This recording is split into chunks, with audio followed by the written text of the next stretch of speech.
పగలంతా వడిసెల రాయి పట్టుకుని గువ్వలు తోలాలి. సందకాడికి ఇంటికి రాగానే పశులకు గడ్డేయాలి. పాలు పితకాలి.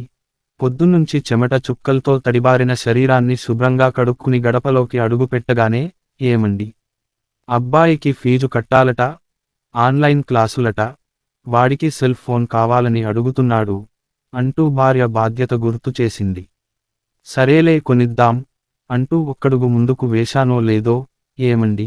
అమ్మాయికి పెళ్లి చేద్దాం, ఎన్నాళ్ళని ఇంట్లో కూర్చోబెట్టుకుంటాం, ఆ పెళ్లిళ్ల పేరయ్యకు కబురు పెట్టండి, మంచి సంబంధం చూస్తాడు అంటూనే తుడుచుకోడానికి గుడ్డ ముక్క చేతిలో పెట్టింది భార్య రాజ్యలక్ష్మి.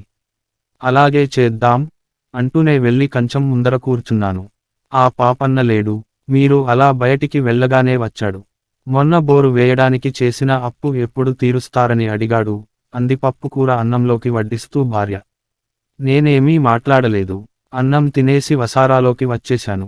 అప్పు చేసి వేసిన పంట అంతో ఇంతో పండితే గడ్డి కూడా మిగలకుండా పోయింది. ఈసారైనా కాపుకొచ్చిందా అంటే అదీ లేకపోయే. రేపు కంకులు కోయాలి, కూలీల కోసం ఊర్లోకి బయలుదేరాను. మామూలుగా పనికొచ్చే సాలమ్మతో కలిసి, రేపు కంకులు కోయాలి సాలమ్మ అన్నాను. 400 వస్తాము అంది సాలమ్మ. గొంతులో వెలక్కాయ పడ్డట్లయింది నాకు. అంతలేదే, మొన్న 200గా ఇచ్చింది అన్నాను. పక్కూరి వెంకటేశం 400 ఆయనకు ఒక రేటు నీకు ఒక రేటునా? కుదర్దు అనేసింది సాలమ్మ. ఆయనకు నాకు పోలికేంటి సాలమ్మ? ఆయన ఉద్యోగస్తుడు, నేను రైతు, కాస్త తగ్గించుకోండి అంటూ ఎలాగో 50 తక్కువ చేసి ఒప్పించుకున్నాను. మరుసటి రోజు పంట మొత్తం కోయించేసి, గింజలు ఆరబోశాను. అమ్మకానికి పెడితేగాని డబ్బులు ఇచ్చుకోలేని పరిస్థితి. ఆ రాత్రి వసారాలోనే పడుకున్నాను. సరిగ్గా రాత్రి 12 గంటలు, దక్షిణాదిలో మెరిసింది, ఉత్తరం ఉరిమింది. అంతే గుండె వేగం పెరిగింది. ఉన్నపళంగా భార్యను, కొడుకును లేపి, గింజల కుప్ప దగ్గరికి పరుగుతో వెళ్ళాము. అప్పటికే ఒక్కొక్క చినుకుతో మొదలైన వాన జోరుగా కురవసాగింది. గింజలన్నీ సంచులకు పోసేలోపే సగం గింజలు నీటిలో కొట్టుకుపోయాయి. మిగతావి ఇంటికి చేర్చినాం. ఏం చేయాలో అర్థం కాలేదు. చేతికొచ్చిన పంట నీటిపాలైంది. ఉన్న వాటినే ఎండబెట్టి మార్కెట్కు తీసుకెళ్లడానికి సిద్ధమయ్యాను. నాన్న, సెల్ ఫోన్ లేకుంటే పాఠాలు వినలేకపోతున్నాను. ఎగ్జామ్స్ ఎలా రాయను? కొడుకు ఆవేదన కాళ్లకు అడ్డు తగిలింది. భార్య చీటీ చేతిలో పెట్టింది. ఏంటిది అని అడిగాను. ఇంట్లో సరుకులు మొత్తం అయిపోయాయి. ఏం కూర వండాలో అర్థం కాలేదు. అది సరుకుల పట్టి అంది భార్య. జేబులో పెట్టుకుని వెళ్ళాను. మార్కెట్లో మూటలు దింపగానే దళారులు డేగల్లా వాలిపోయారు. ఉన్న రేటునే కుదించి ధాన్యం తన్నుకుపోయారు. డబ్బు జేబులో పెట్టుకుని ఊరి వాకిట్లోకి అడుగు పెట్టానో లేదో కూలీలు ఎదురయ్యారు. ఉన్న డబ్బు వారి చేతిలో పెట్టి ఒట్టి చేతులతో ఇంటికొచ్చాను. నాన్న, ఫోన్ తెచ్చావా? గడపలోకి అడుగు పెట్టగానే కొడుకు ఎదురొచ్చాడు. సరుకులు తీసుకురాలేదా? వెనువెంటనే భార్య ప్రశ్న. సమాధానం ఏం చెప్పాలో అర్థం కాలేదు. ఇప్పుడే వస్తాను అంటూ అటు నుంచి అటే వెనక్కి తిరిగాను. కొడుకు కంట్లో నీళ్లు పెట్టుకుని లోపలికెళ్ళాడు. వాడికి చదువుకోవాలనే పట్టుదల చాలా ఉంది. నాన్న చదివించలేడనే బాధ ఉంది. ఎలాగైనా సెల్ ఫోన్ తీసియాలని డబ్బు కోసం అప్పలనాయుడు దగ్గరికి వెళ్ళాను. మధ్యలో పాపన్న ఎదురొచ్చాడు. ఏమయ్యా రాముడు, నా దగ్గర అప్పు తీసుకుని తప్పించుకుని తిరుగుతున్నావా? ఎప్పుడిస్తావ్? కాస్త కఠినంగా అడిగాడు. నువ్విచ్చిన డబ్బుతోనే కదా బోరు వేశాను. బతుకుదామని బాయి తవ్వితే బండ పడినట్లు అయింది నా పరిస్థితి. దగ్గర్లోనే తీర్చేస్తాను అన్నాను. ఈ మాట 2 ఏళ్ల నుంచి చెబుతూనే ఉన్నావు. రేపు ఇచ్చేయ్ అంటూ కోపంగా వెళ్ళిపోయాడు పాపన్న. ఉన్నది కొద్ది పొలం, అందులోనే జీవనం. నీళ్లు పడితే పంట తీసి బతకవచ్చు. కూతురికి కొడుక్కి పెళ్లి చేయవచ్చన్న ఒక్క ఆశతో అప్పు చేసి 4 బోర్లు వేసినా ఫలితం లేదు. ఇలా అనుకుంటూనే అప్పలనాయుడు ఇంటి ఆవరణలోకి అడుగు పెట్టాను.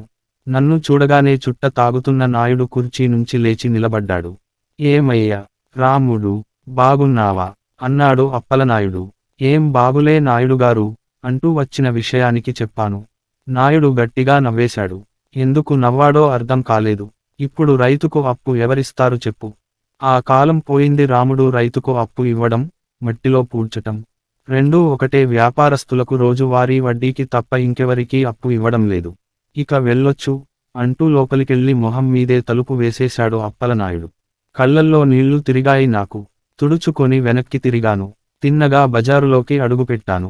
జనాలందరూ దిగుడు బావిగట్టు వైపు పరుగులు పెడుతున్నారు. ఏం జరిగింది అని ఒకరిద్దరిని అడిగితే సరైన సమాధానం చెప్పలేదు. నేను కూడా వెళ్ళాను. బావి దగ్గర జనాలు గుంపుగా ఉన్నారు. ఆ గుంపులోంచి ఎవరో ఆడవాళ్ల ఏడుపు వినిపిస్తోంది. అక్కడున్న కొందరు నా వైపు అదోలా చూశారు. జనాలను తోసుకుంటూ ముందుకెళ్ళి చూసేసరికి గుండె ఆగిపోయినంత పనైంది. కొడుకు చెట్టుకు విగత జీవిగా వేలాడుతున్నాడు. నాన్న చదివించలేడని నిర్ణయించుకున్నాడేమో. ఇంట్లో ఇబ్బందులు చూసి కలత చెందాడేమో. ఏదైతేనేమి ఒక్కగానొక్క కొడుకు కనుమరుగయ్యాడని దుఃఖానికి ఆనకట్ట వేయలేకపోయాను. భార్య సొమ్మసిల్లి పడిపోయింది. కర్మకార్యం ముగించామన్న మాటేగాని ఇంట్లో మునుపటి కళ లేదు. కష్టాలతోనే కాలం వెళ్లబుచ్చుతున్నాం. ఆ రోజు ఊరంతా జాతర చేస్తున్నారు. చేతిలో చిల్లిగవ్వ లేదు. జాతర సంగతి దేవుడెరుగు. ఊర్లో అందరూ తునకలు తింటుండారు. అమ్మాయికైనా తీసుకురాండి అంది భార్య. పాత స్నేహితుడు రంగడి దగ్గరికి వెళ్తున్నాను. మధ్యలో రచ్చబండ దగ్గర సమావేశం పెట్టారు. చూద్దామని వెళ్ళాను. రైతుల గురించి వారి కష్టాల గురించి సమావేశపు పెద్ద ఉపన్యాసం ఇస్తున్నాడు. కష్టపడి పంట వేస్తే కూలీలకు సగం, దున్నకానికి సగం, మందులకు సగం పోయి అంతో ఇంతో చేతికొస్తే మార్కెట్లో దళారీకి కాస్త పోతుంది. ఒట్టి చేతులతో ఇంటికి వచ్చే పరిస్థితి రైతుది అంటూ చెబుతున్నాడు. అక్కడి నుంచి నేరుగా మిత్రుడి దగ్గరికి వెళ్లి విషయానికి చెబితే చేతిలో పైసా లేదు రాముడు. మా ఆవిడ కూడా కూరగాయలు లేక చింత పులుసు చేసింది అనేశాడు. తిరుగుముఖం పట్టాను. వస్తుంటే పెళ్లిళ్ల పేరయ్య ఎదురొచ్చాడు. సంబంధం చూశాడట. వచ్చే శనివారం మంచి రోజు. పెళ్లికొడుకు తరపు వాళ్లని రమ్మని చెబుతానన్నాడు. సరే అన్నాను. విషయానికి ఇంట్లో చెప్పగానే భార్య ముఖంలో సంతోషం తాండవించింది. కావలసిన ఏర్పాట్లు అన్నీ చేసుకున్నాం. ఆ రోజు రానే వచ్చింది. అమ్మాయిని చూడ్డానికి అబ్బాయి తరపు వాళ్ళు వచ్చారు. ఇల్లు, వాతావరణం, పద్ధతులు అన్నీ బాగా నచ్చాయి వాళ్లకు. వాళ్లేమో ఒప్పేసుకున్నారు. సంబంధం కుదిరిందని తెలియగానే గుండె కొంచెం బరువెక్కింది. ఇచ్చి పుచ్చుకోవడాలన్నీ మాట్లాడేసుకున్నాక కార్యం ఎలా ముగించాలా అని దిగులు పుట్టింది నాలో. పంట లేదు, ఆదాయం లేదు. ఇల్లు గడవడానికే ఇబ్బందిగా ఉంది. ఎలాగైనా అమ్మాయిని పెళ్లి చేసి పంపిస్తే తర్వాత సంగతి ఆలోచించవచ్చులే అని తిరిగి అప్పలనాయుడు వద్దకే వెళ్లి విషయానికి చెప్పాను. భూములు పెద్దగా రేటు పలకలేదు రాముడు. అందులో మీ భూమి రహదారికి దూరంగా ఉంది. ఇక ఎన్నేళ్లైనా ఆ భూమి రేటు 1,00,000కు మించి పెరగదు. ఆలోచించుకో అన్నాడు అప్పలనాయుడు. ఏ రేటైనా తప్పదు. ఒక రేటు నిర్ధారణ చేసి అగ్రిమెంట్ కాగితాలపై సంతకం చేసి కొంత పైకం తీసుకుని ఇంటికి వచ్చాను. భార్య బట్టలు ఉతుకుతూ కూర్చుంది బయట. విషయాన్ని తడబడుతూనే చెప్పాను. గుడ్లప్పగించి చూసింది నా వైపు. అమ్మాయికి పెళ్ళీడు దాటిపోయింది. చేయకపోతే సమాజంలో చులకన అయిపోతాం. తప్పదు, చేయాలి కదా అన్నాను. అలాగే చేద్దాం అంది. పొలం కొంత అమ్మేసి అమ్మాయికి పెళ్లి చేసేశాను. ఇప్పుడు ఇంట్లో ఇద్దరమే ఉన్నాం. మిగిలిన పైకంతో ఈ ఏట పంట పెడదామని నిర్ణయించుకున్నాం. అనుకున్న విధంగానే సకాలంలో వర్షం పడింది. నేలను చదును చేసి విత్తనం పూడ్చాను. 2 నెలలు తిరిగేసరికి పంట ఏపెత్తున పెరిగింది. నా సంతోషానికి అవధుల్లేవు. దిష్టి బొమ్మ కూడా పెట్టించాను. ఏరా రాము, అదృష్టవంతుడివి. పంట చాలా బాగొచ్చింది. అప్పులన్నీ తీర్చేసి సంతోషంగా ఉండు అన్నాడు నా చిన్ననాటి స్నేహితుడు రంగడు. నిజమే, ఈ ఏట ఎలాగైనా అప్పు తీర్చేయాలి మనసులో అనుకున్నాను. శ్రద్ధగా పని చేసి కలుపు తీయించాను. డబ్బు బాగానే ఖర్చు పెట్టాను. ఈ ఏటతో కష్టాలు తీరిపోతాయని నా భార్య సంతోషపడుతోంది. పంట కోత కోయించాను. నేలపై విరగ్గాసిన చెట్లను చూడ్డానికి ఊరాళ్లందరూ వస్తున్నారు. మన ఊరి పైన పంట నీదే. ఇలా పండితే ఇంకేముంది, రైతు బాగుపడిపోడు అంటున్నారందరూ. ఆ రోజు రాత్రి టీవీ చూస్తూ కూర్చున్నాను. 7 గంటల వార్తలు వస్తున్నాయి. బంగాళాఖాతంలో అల్పపీడన ద్రోణి కొనసాగుతోందని, రాగల 24 గంటల్లో భారీ వర్షాలు కురుస్తాయని వాతావరణ శాఖ తెలిపిందట. నేలపై చెట్లు నానిపోతే కాయ పనికి రాదు, పైగా ధర పలకదు. కాయలు ఇంటికి చేరాలంటే ట్రాక్టర్ సహాయం కావాలి. పోరుగూరి రామంజికి ఫోన్ చేశాను. పని చేయలేదు. ఆ ఊరికి వెళ్ళక తప్పడం లేదు. రోడ్డు మార్గంలో ఆటోలు చాలా తక్కువ. ఎప్పుడు వస్తాయో ఎప్పుడు పోతాయో తెలియదు. అడ్డదారిలో నడిచి వెళ్తే 3 పర్లాంగుల దూరం. తెల్లవారుజామున లేచి బయలుదేరి వెళ్ళాను. ఆ ఊరికి చేరేపాటికి అన్నం పొద్దు దాటిపోయింది. ఎలాగో రామంజిని కలిశాను. ట్రాక్టర్ దున్నకానికి వెళ్ళింది. మధ్యాహ్నం పైన వస్తుంది, రాగానే వెంటనే పంపిస్తాను అన్నాడు. ఉన్నది అదొక్కటే సరే అనక తప్పలేదు. ఒకప్పుడు 4-5 ట్రాక్టర్లు ఉండేవి. వర్షం లేక బోర్లు చెరువులు ఎండిపోగానే అవి అమ్మేసి బతుకు తెరువు కోసం పట్నం వెళ్ళిపోయారు. నేను ఇంటికి బయలుదేరాను. పర్లాంగు దాటానో లేదో తూర్పు దిక్కు నుంచి మేఘాలు కమ్ముకొచ్చాయి. ఒక్కొక్క చినుకు పడటం మొదలైంది. దిగులుతో ఇంటికి ఫోన్ చేశాను. భార్య ఎత్తి, ఇక్కడ వర్షం రాలేదు అని చెప్పగానే హమ్మయ్య అనుకుని కాస్త ఊపిరి పీల్చుకున్నాను. వర్షం జోరందుకుంది. వడిసెల రాళ్లతో కొడుతున్నట్లు గాలి వాన ఎక్కువైంది. నడవడానికి కాలేదు.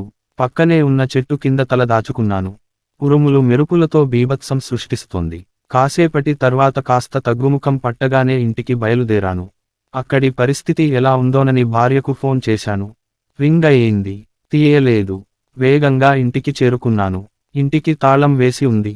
ఎక్కడికి వెళ్ళినట్టు అర్థం కాలేదు. పొలం దగ్గరికి పరుగులు పెట్టాను. జనాలందరూ గొడుగులు పట్టుకుని నిలుచున్నారు. అందర్నీ తోసుకుంటూ వెళ్ళి చూశాను. గుండె ఆగిపోయినంత పనైంది. పంట మొత్తం ఊడ్చుకుపోయింది. భార్య సొమ్మసిల్లి పడి ఉంది. వెంటనే ఆస్పత్రికి తీసుకెళ్లాను. భయంతో గుండె పట్టేసి చనిపోయిందని చెప్పగానే అక్కడే కూలబడిపోయాను. ఏం జరిగిందో తెలీదు. మెలకువ వచ్చేపాటికి కూతురు ఏడుస్తూ గుమ్మం దగ్గర నిలుచుంది. అల్లుడు పక్కనే కూర్చున్నాడు. ఇద్దరు వ్యక్తులు నా ఎదురుగా నిలబడి ఉన్నారు. ఎవరు మీరు అనడిగాను. రాముగారు, మీ పంట నష్టపోయిందని తెలిసింది. నష్టపరిహారం రాసుకుందామని వచ్చాము అన్నాడతను. గట్టిగా నవ్వేశాను. అదేంటో వెంటనే ఏడ్చేశాను. మీరు ఇవ్వాల్సింది పంట నష్టం కన్నా ముందు పరువు నష్టం. అప్పు చేసినప్పుడు మీరు లేరు. పస్తులు పడుకున్నప్పుడు మీరు లేరు. కొడుకును పోగొట్టుకున్నప్పుడు మీరు లేరు. జీవనం జరగక ఆస్తిని అమ్ముకున్నప్పుడు మీరు లేరు. చివరికి భార్య గుండె ఆగి చనిపోయినప్పుడు మీరు లేరు. ఇప్పుడొచ్చి దేనికి నష్టం చెల్లిస్తారండి? అందరూ ఉన్నప్పుడే దిక్కులేంది. ఒంటరివాణ్ణి ఇవన్నీ అవసరమా అంటూ 2 చేతులు జోడించాను. కూతురు వైపు చూసి, రైతుగా పుట్టడం అదృష్టమే కానీ పేద రైతుగా పుట్టకూడదమ్మా అంటూ కన్నీళ్లు తుడుచుకున్నాను. అల్లుడు దేవుడు కాబట్టి నన్ను తన వద్దే పెట్టుకున్నాడు. అదే తడవు నాగలి పట్టింది లేదు.